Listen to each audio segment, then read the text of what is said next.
They see my disability, I see my ability. They call me disabled, I call myself differently abled. There are some incidents that happen in your life. Those incidents break you, deform you, but they mold you into the best version of you. And the same thing happened to me. I was 18 years old when I got married.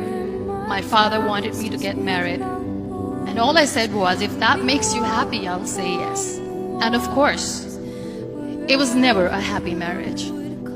Just about after 2 years of getting married, I met a car accident. Somehow my husband fell asleep and the car fell in the ditch. He managed to jump out, saved himself. I'm happy for him. But I stayed inside the car and I sustained a lot of injuries. The list is a bit long, don't get scared. The wrist was fractured. Shoulder bone and collarbone were fractured.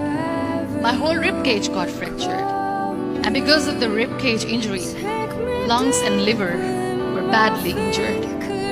I couldn't breathe. I lost urine and bowel control. That's why I have to wear the bag wherever I go. 3 vertebrae of my backbone were completely crushed. And I got paralyzed for the rest of my life. I finally ended up in a hospital where I stayed for 2.5 months. I underwent multiple surgeries. One day doctor came to me and he said, well, I heard that you wanted to be an artist, but you ended up being a housewife. I have a bad news for you. You won't be able to paint again because your wrist and your arm are so deformed, you won't be able to hold a pen again. Next day, doctor came to me and said, your spine injury is so bad, you won't be able to walk again.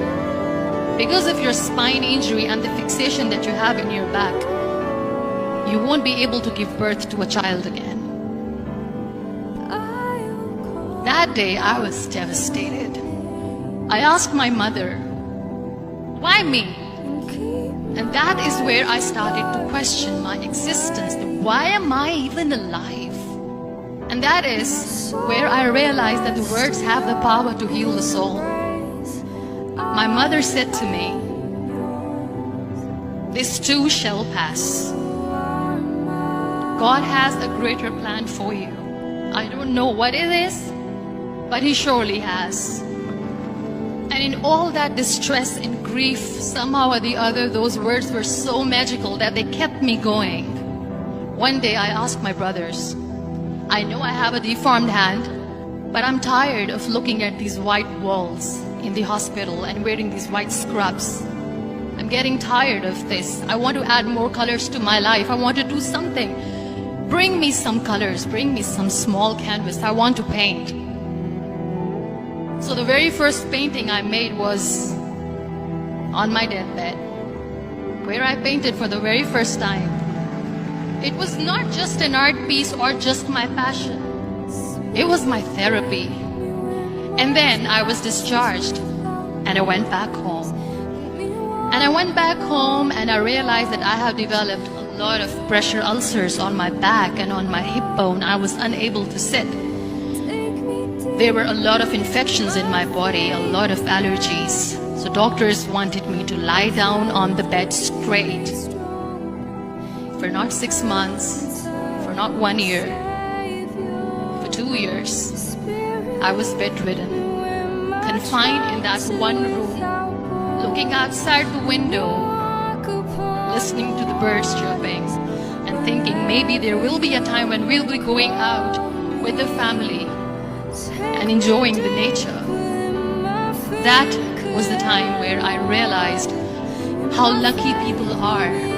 That is the time where I realized that the day I'm going to sit, I'm going to share this pain with everyone to make them realize how blessed they are.